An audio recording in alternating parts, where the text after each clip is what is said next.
おはようございます。金井隆一です。今回はですね、以前私どもで作った日本庭園のお宅に来まして、金井スタイルラボの生徒さんたちと、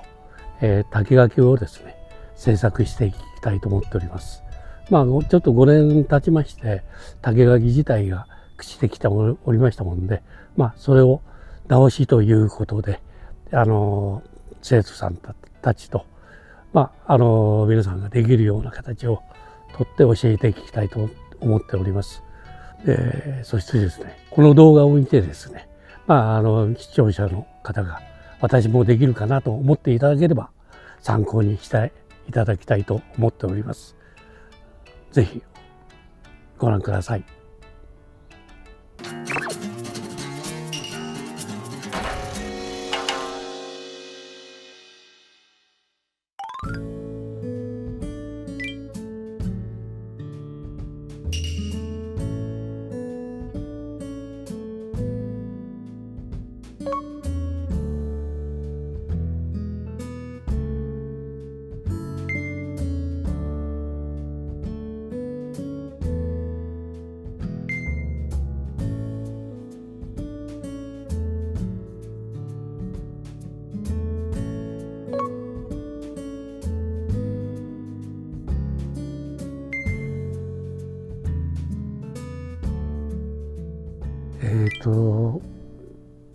今ですね、生の竹を使って、これが形的に四つ目という形なんですけども、やっぱり5年ぐらい経ちますとこうやって朽ちてきてしまうと、シュルナーなんかも5年だとこうやって朽ちて腐ってくると、これが庭の中の朽ちていく良さもあるんですけども、それぐらいに新しいものをまた変えるという形、その時に変えながらまたデザインを少し変えていくとか、そういう面白みがあるんですけども、日本の庭の中の竹のデザイン性っていうのはすごく景観によっていろいろデザインがあるんで、その面白さっていうのはすごくあるんですけども、竹っていうのが我々も生活と距離感がだんだん出てきちゃって、竹をふんだんに日常的にそれほど使うっていうことがなくなっちゃった庭の世界でもやはり少なくなってきたということは事実なんですね。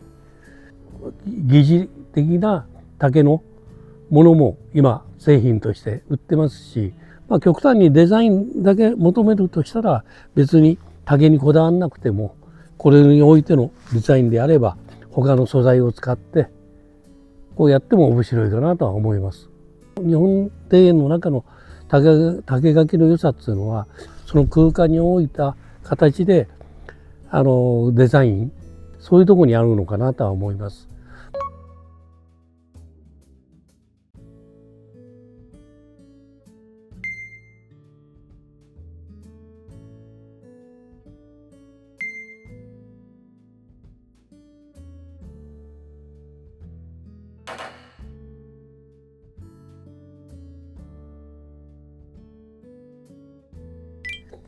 おはようございます。今日はよろしくお願いします。で、今日は竹垣の中で一番シンプルな四つ目垣、5年前にやりましたこの四つ目、ちょっと朽ちてるんですけども、これを補修するという形のものをやります。竹垣においてはもう何百種類かな、相当の種類がデザイン的な歴史的にあって面白いデザインが結構あるんですね。だから我々がこうなると四つ目垣となると、学校の教科書とかですね、あと試験関係になると決まっちゃった寸法で振り分けた施工方法を教えてるんです。そうするともう四つ目っつうのはこういう形なんだっつう、それかもうだからどこの庭を作ってもその四つ目を同じパターンだから、二次製品のフェンスを置くと同じようで、だけど四つ目という竹垣っていうのはその庭の構成の中の空間において形とかデザインを変えられる。で変えていくことが効果が出るという面白い演出効果のある、これからやっていくんですけども、まあ我々が使った時にはキリとか金槌とか釘というそういう形の道具を使ってたんですけども、今はもうそういうものがキリなんかもあまり使わなくなって、だからまあインパクトという形のドリルで穴開けて釘も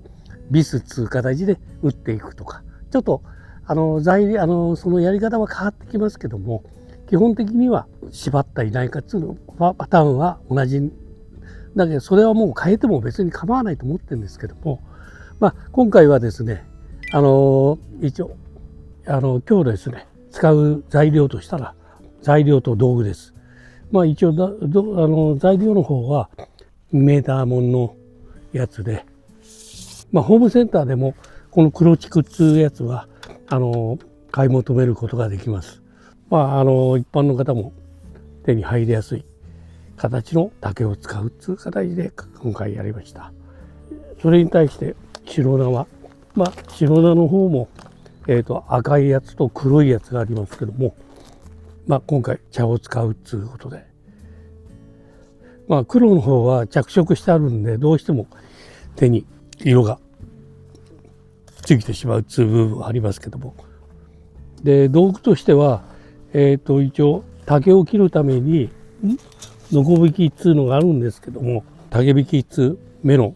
細かい、それをわざわざ買わなくても、まあ今こちらの方のは塩ビ切り、塩ビを切るのを使っても同じです。でインパクトと、あとそれに対してのビスという細いネジを使えば用は足ります。はい、スリムでゆっくりインパクトをやれば割れないんですけども、まあ竹の太さによって下穴開けてからビスを通すということも、これにプラスアルファ新規に作る場合は柱が必要な、丸太が必要なんですけども、まあ今回補修という形で丸太がしっかりしておるんで、まあ材料としては持ってきておりません。ちょっとこっちが裏になっちゃってるんですけども、裏表っていうのは当然作るんですけども、これが親柱という。で、まあ一応これがですね、1800なんで、1本通れば、この間に柱を入れなくても安定するって。で、中にはもう距離が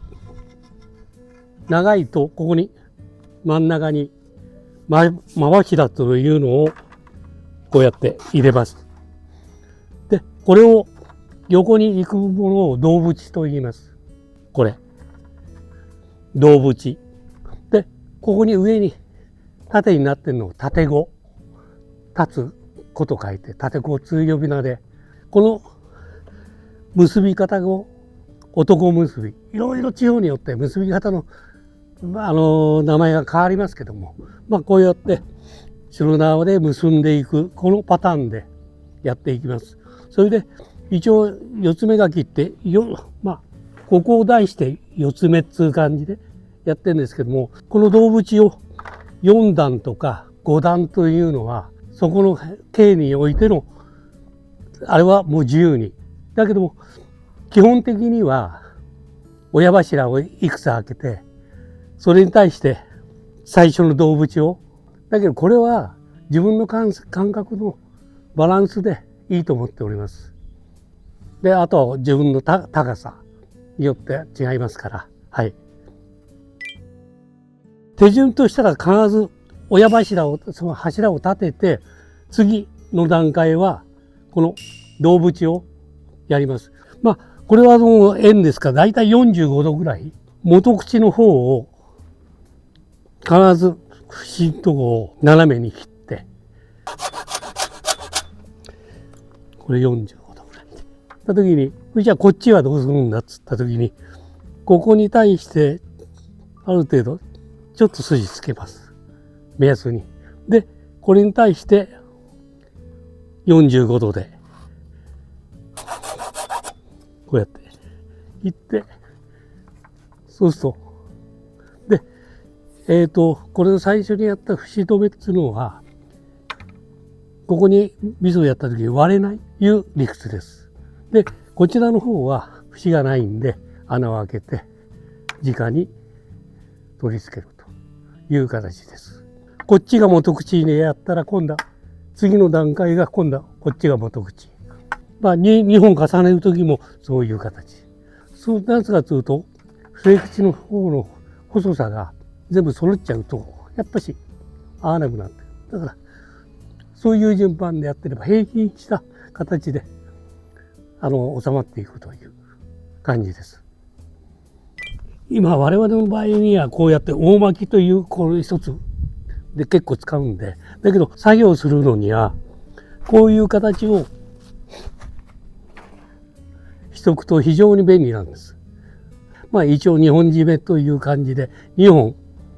をいっぺんに必ずつうわけじゃないんですけど、2本締めのは持つんで、これを作る場合には一つ先端を持ってここで毛糸の玉を巻くような感じでここで10回か15回ぐらいをでここで締めちゃうんです。でここに玉が出てるっていうことはこうやってこれでいつも出せるという。でただ白穴の場合はこのままだとこういう状態で硬いんで、こういう硬い状態で作業には非常に力がいるんで、必ず水に浸して柔らかくした状態で使う。乾けば硬く締まるという、これが一応やっていく流れの決め手です。これを縦棒を一回取っちゃってくれますか。これ取れないビスは言ってください。切っちゃいますから。基準だけ。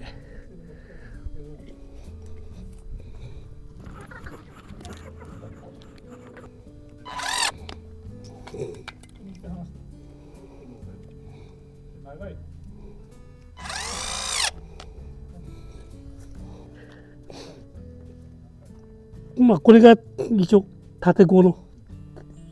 基準の高さ。だからここがすぐ動物っていうことじゃなくて、バランス的にあっちと同じぐらいの間隔、1段2段、上から言うと1段2段が詰まってて、で下がちょっと広いです。15、10の25。はい。じゃあこれでこっちをでこの中心に対してこれが少し外れるぐらいに45度で切ってもらって、こうやって取り付けるんじゃなくて、中心よりちょっとちょっと軽く止めといて、頭が出るぐらいにちょっと動くぐらいに止めて、もしくは2人でやるならそこを押さえてもらって、さっき言いましたようにここで45度。ここ今入り口があるので、こっちが表になります。表の時はこの中心よりもこっち、そう奥側に裏っつう形です。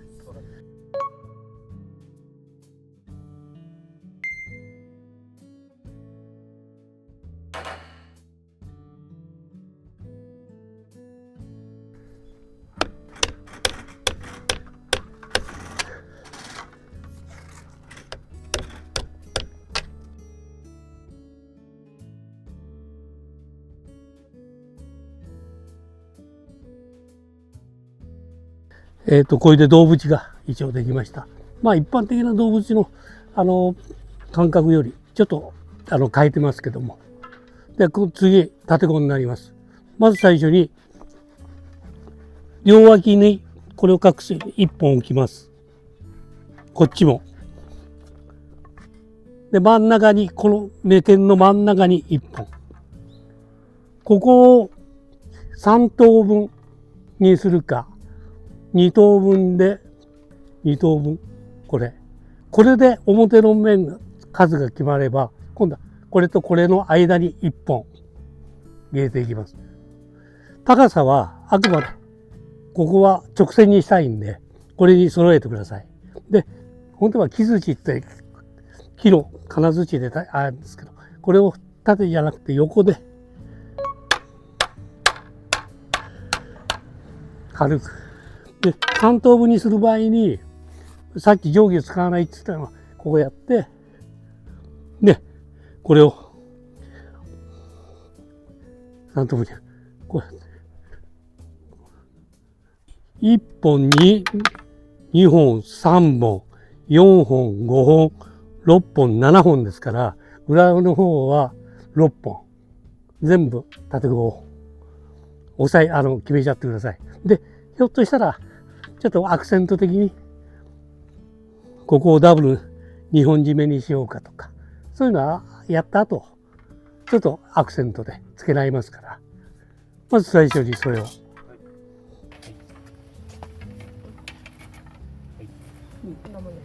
大体もうメケルではい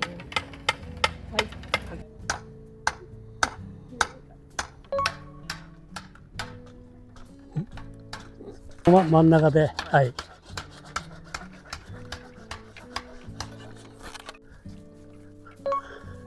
15回ぐらいこうで外してでこれをここでまあこうやってでこれちょっと水につけてこれまず最初にこれを上に回してこういう感じで玉がついてる方を外出してでこの部分外から内側にこうやってこっちで入れてになるこういう結びになりました。でこれでグッとで玉のついてる方を上、そういう時に人差し指と親指でこういう感じでこれを輪っかこれに対して輪っかこういう感じです。こうやって輪っか作ったら今度は玉の方をこう持ってこれを今の輪っかぐっと入れてこの中にまた玉の方に戻します。で戻した時点でここで親指で押さえるような感じで今度はこっちの方をグッ引っ張ります。ここに輪っかをこうやってほら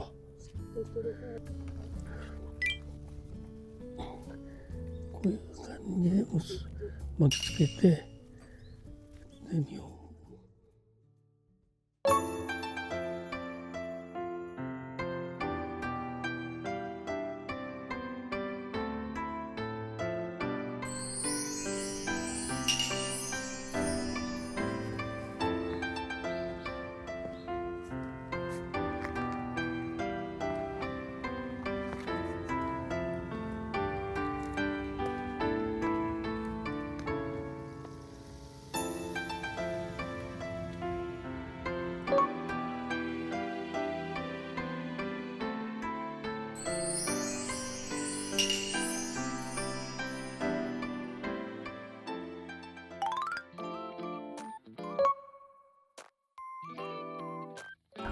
座学でも非常に分かりやすく教えていただくし、YouTube を見ながら学ばせてもらうんですけれども、実際のこの、寒さだとか、冷たさだとか、水につけると滑るとか、そういうことも含めて、実体験をさせていただくことで、より、座学のことが自分のものに習得できたと思います。また金井先生もすぐ横にいてくださって、わからない時は何度も嫌な顔せずですね、優しく教えてくださったので、非常に気持ちよく学べました。自分のものにできたと思います。ありがとうございました。そうですね。先に新規から作るっていうことじゃなくて、保守っていう形でしたから、それは結構作りやすい。結構前の形をそれをたどった形で施工もできたんで、だから速やかに多分手順的にもできたと思います。よかったとは思います。今までね、教室でこの考え方だけの教室だったんですけども、こうやって外で実際聞きながら教えながらという形で非常にスムーズに完成しました。はい、本当にありがとうございました。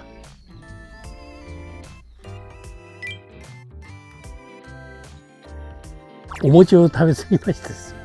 お餅とひっついて食べちゃいました。ちょっと今治療中でございます。